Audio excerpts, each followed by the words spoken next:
Assalamualaikum warahmatullahi wabarakatuh. Apa kabar semuanya? Semoga selalu sehat dan tetap semangat ya. Pada kesempatan kali ini saya ingin mengajak kalian semua untuk melanjutkan materi pembahasan kita yang sebelumnya, di mana sebelumnya kan kita sudah membahas mengenai bagaimana caranya mencatat dokumen transaksi ke dalam jurnal. Nah, untuk sekarang kita akan belajar bagaimana cara membuat yang namanya rekapitulasi jurnal. Tapi sebelum kita melanjutkan bagaimana cara membuat rekapitulasi jurnal, alangkah lebih baiknya kalian mengetahui dulu apa sih yang dimaksud dengan rekapitulasi jurnal. Jadi, yang namanya rekapitulasi jurnal itu adalah penjumlahan secara keseluruhan pada masing-masing kolom, baik sisi debit maupun sisi kredit. Nah, untuk rekapitulasi jurnal khusus, itu merupakan cara bagaimana mengetahui apakah terjadi keseimbangan atau tidak antara sisi debit dan sisi kredit yang ada dalam jurnal khusus yang telah disusun. Jadi, apabila terjadi keseimbangan atau adanya saldo yang sama antara sisi debit dengan sisi kredit, maka dapat dipastikan bahwa jurnal khusus yang disusun itu telah benar. Dan tentunya ketika jurnal khusus telah benar, maka kita dapat melakukan posting ke buku besar. Namun, jika terdapat ketidakseimbangan atau terdapat perbedaan antara saldo debit dengan saldo kredit, setelah disusun rekapitulasi, maka dapat disimpulkan bahwa jurnal khusus yang disusun kalian masih salah dan perlu dilakukan yang namanya koreksi atau pembenaran sebelum kita posting ke buku besar. Oke, langsung saja kita akan latihan membuat rekapitulasi jurnal dari kasus UD Bahagia. Oke. Yang pertama kita lihat di sini ada jurnal pembelian atau purchase journal. Nah, kita isi account number dulu ya. Yang pertama untuk merchandise inventory kita lihat berapakah account numbernya. Saya ambil dari neraca saldo ya. Nah, di sini merchandise inventory nomornya 1 strip 1500. Kemudian untuk PPN income kita ambil dari neraca saldo juga, itu 2 strip 1600. Kemudian untuk private karena kosong saya tidak isi saja. Kemudian untuk account payable nomornya itu kita lihat di neraca saldo nomornya 2 strip 1100. Oke. Jika sudah, tinggal kita masukkan ke kolom rekapitulasi. Yang pertama, yang di debit di jurnal kita masukkan ke kolom debit yang ada di rekapitulasi. Oke, dari mulai akun-akunnya dulu ya. Saya masukkan. Kemudian kita masukkan jumlah yang ada di total. Oke, untuk yang merchandise inventory itu senilai 1.017.600.000 rupiah. Kemudian PPN income-nya senilai 101.760.000 rupiah. Kemudian di sini untuk account payable nilainya 2 strip 1100 sama dengan 1.119.360.000 rupiah. Oke, nah sekarang kita jumlahkan. Saya pakai rumus saja. Oke. Dan yang ini kita jumlahkan juga sama dengan ini ya. Nah, sekarang kita lihat antara sisi debit dengan sisi kredit apakah sudah sama atau seimbang. Nah, karena jumlahnya sama, berarti ini dapat disimpulkan bahwa untuk rekapitulasi purchase journal atau jurnal pembelian kita itu sudah benar. Kita lanjutkan membuat rekapitulasi untuk yang sales journal. Sama seperti tadi, kalian nanti jumlahkan dulu total masing-masing dari akun-akun yang ada di sisi debit dan yang ada di sisi kredit. Oke, kita masukkan dulu account number. Yang pertama untuk account receivable itu account numbernya adalah 1 strip 1300. Kemudian kita masukkan juga cost of goods sold-nya. Cost of goods sold-nya 5 strip 1100. Kemudian salesnya kita masukkan 4 strip 1100, kemudian ada PPN outcome, kita masukkan juga PPN outcome-nya 2 strip 1500, dan yang terakhir adalah merchandise inventory, yaitu nomornya adalah 1 strip 1500. Oke, nah selesai kita membuat account number, kita tinggal masukkan tadi sama debit yang ada di sales journal, kita masukkan ke kolom debit yang ada di rekapitulasi. Kemudian kredit yang ada di sales journal, kita masukkan ke kolom kredit yang ada di rekapitulasi. Oke, kita masukkan dulu nomor-nomornya yang ada di debit ya. Sini ada account receivable sama cost of goods sold. Kemudian kita masukkan totalnya untuk account receivable Rp941.600.000 dan untuk cost of goods sold nilainya adalah Rp743.500.000. Oke, nah kita tinggal menjumlahkan, kemudian hasilnya adalah Rp1.685.100.000. Kemudian kita masukkan yang sebelah kreditnya, ada sales.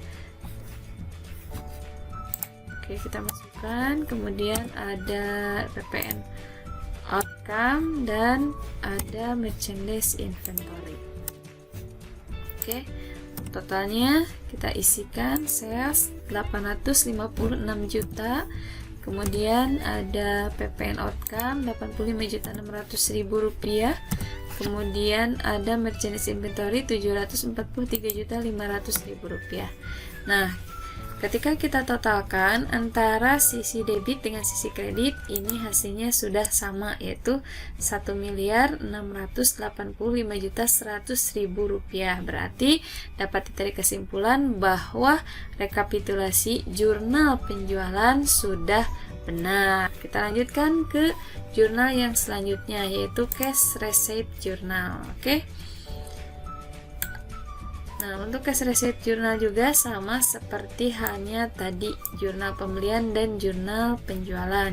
Jika di jurnal penerimaan kas atau cash receipt journal di sebelah debit, maka kita masukkan di rekapitulasi di debit. Nah, jika di cash receipt journalnya sebelah kredit, kita masukkan di kolom kredit yang ada di rekapitulasi juga. Jadi kalian tinggal memindahkan saja. Oke, kita masukkan dulu nomor-nomor akunnya. Di sini untuk cash in bank itu adalah 1 strip 1100 ya. Kemudian ada account receivable itu 1 strip 1300. Oke. Nah, yang lainnya kan di sini sudah ada nomor akunnya ya. Tinggal kita masukkan. Yang pertama untuk yang sisi debit dulu ya. Jadi sisi debit itu ada cash in bank, kita masukkan cash in bank 1. Kemudian yang keduanya itu ada cost of goods sold yang ada di other. Oke, yang ada di other. Nah, kita masukkan nominalnya untuk cash in bank Rp496.700.000. Kemudian untuk cost of goods sold-nya yaitu senilai Rp180 juta.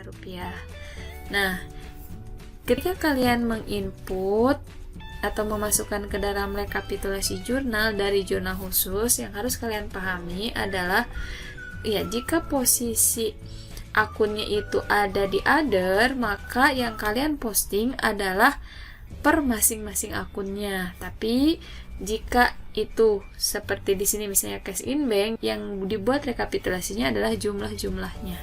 Oke, kita lanjutkan. Yang berikutnya adalah yang di sebelah kredit. Di situ yang pertama ada account receivable. Itu 1 strip 300. Nominalnya kita masukkan yaitu senilai Rp262.900.000. Kemudian berikutnya ini kalian tinggal masukkan saja ya. Sebenarnya untuk rekapitulasi ini tidak perlu berurutan. Kalian bisa memasukkannya sesuai dengan yang ada di sini. Boleh berurutan, boleh tidak ya. Jadi kalaupun tidak berurutan tidak jadi masalah karena nanti akan diposting ke buku besar.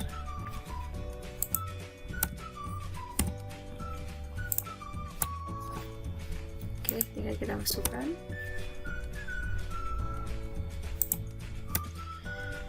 Kemudian untuk PPN outcome-nya kita masukkan 20.600.000 rupiah, kemudian merchant inventory-nya 180 juta rupiah, dan yang terakhir adalah allowance for doubtful debt senilai 7.200.000 rupiah. Nah, dan hasil akhirnya sama ya, antara sisi debit dengan sisi kredit sudah seimbang. Nah, itu dapat dipastikan bahwa jurnal dari cash receipt journal ini atau jurnal penerimaan kas ini sudah benar. Oke, kita lanjutkan ke cash payment journal. Sama seperti tadi, kita isikan dulu nomor akunnya. Jangan lupa nanti kalian jumlahkan terlebih dahulu ya. Account payable kita masukkan nomor akunnya, yaitu sama dengan 2 strip 1100. Kemudian cash in bank, nomor akunnya adalah 1 strip 1100. Oke, nah yang ini yang di other ya, nanti diposting per masing-masing akun. Oke, kita masukkan yang ada di sebelah debit dulu. Yang pertama kita masukkan account payable dulu ya, yaitu nomor akunnya 2 strip 1100 dengan nilainya 355.300.000 rupiah. Kemudian yang berikutnya, yang kedua, ini ada expense payable. Kita masukkan nominalnya adalah 22.500.000 rupiah.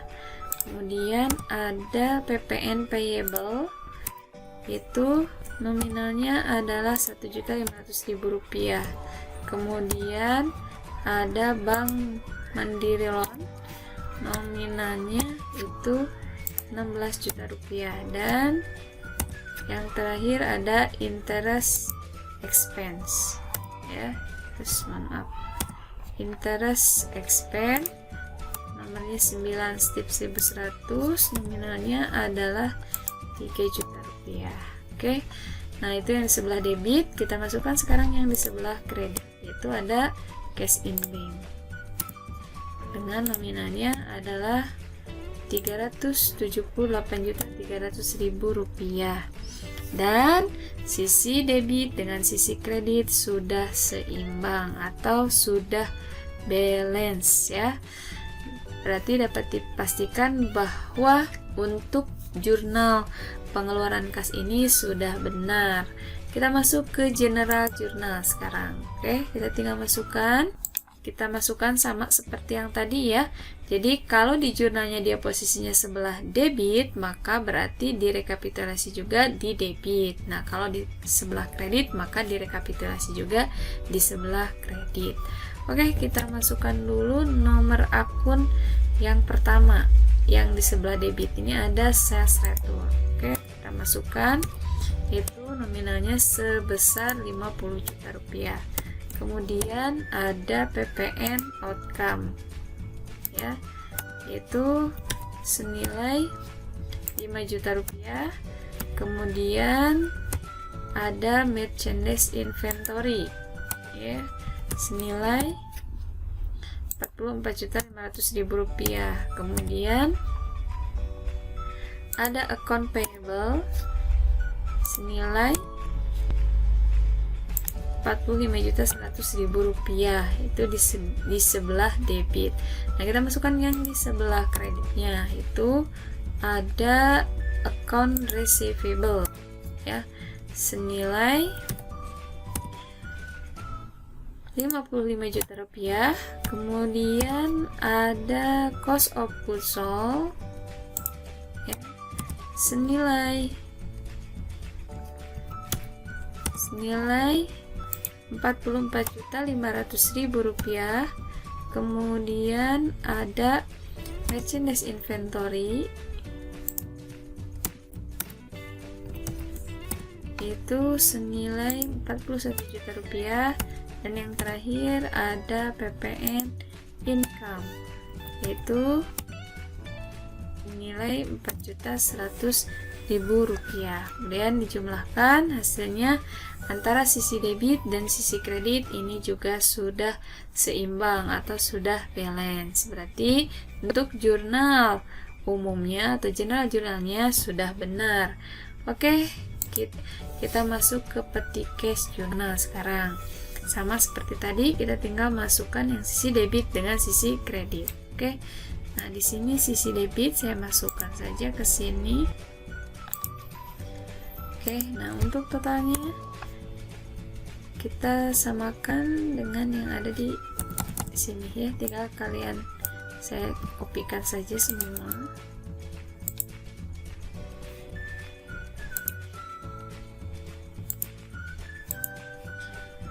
Kemudian untuk yang sebelah kredit itu ada peti cash, yaitu nomor akunnya. Kita lihat dulu di neraca saldo 1 strip 1.200. Oke, tinggal masukkan 1 strip 1.200 dengan nominalnya adalah Rp3.050.000. Oke, kita tinggal jumlahkan apakah debit dengan kreditnya sama. Oke, ini debit dengan kreditnya sudah sama, berarti untuk peti cash jurnalnya juga ini sudah seimbang atau sudah balance ya. Maka jika sudah balance, kita tinggal melanjutkan tahapan posting ke buku besar. Itu kita masuk yang selanjutnya adalah membuat daftar saldo untuk piutang dan utang dagang serta daftar saldo persediaan barang dagang. Oke, kita masukkan dulu nama customernya. Yang pertama itu di elektronik ya. Kemudian kita masukkan customer yang kedua, Damai Elektronik. Oke, kita masukkan customer yang ketiga itu Mutiara Elektronik, dan kita masukkan customer yang keempat, Purnama Elektronik. Oke, saldonya kita masukkan sesuai dengan saldo yang ada di buku besar pembantu. Oke, ya Elektronik, kemudian kita masukkan yang Damai Elektronik ya, saldonya yaitu senilai Rp50.600.000. Kemudian kita masukkan yang Mutiara Elektronik senilai Rp467.500.000, dan untuk Purnama Elektronik kosong ya. Jadi total saldo piutang dagang itu nilainya adalah Rp706.200.000. Kemudian yang berikutnya untuk yang saldo utang dagang, kita masukkan dari subsidiary ledger account payable atau buku besar pembantu utang dagang. Nah, untuk PT Sejahtera namanya Rp421.740.000. Kemudian untuk FA Merauke itu nominal utangnya adalah senilai Rp366.520.000. Kemudian untuk FT Tema Biru nominalnya adalah kosong, oke, atau saldonya kosong. Maka total utangnya itu adalah Rp788.260.000. Oke, kemudian yang berikutnya saldo persediaan barang dagang. Nah, saya hapus dulu ya biar kalian paham.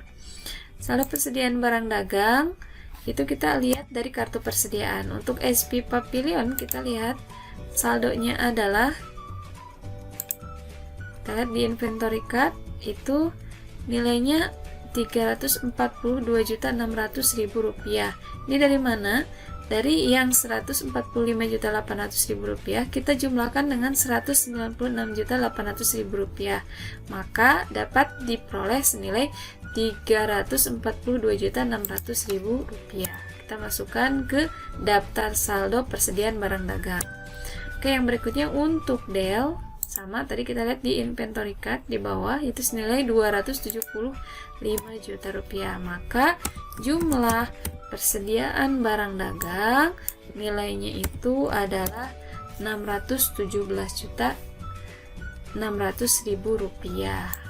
Oke, demikian pembelajaran kita kali ini mengenai bagaimana caranya membuat rekapitulasi jurnal, kemudian bagaimana cara membuat daftar saldo utang dagang, daftar saldo piutang dagang, dan daftar saldo persediaan barang dagang.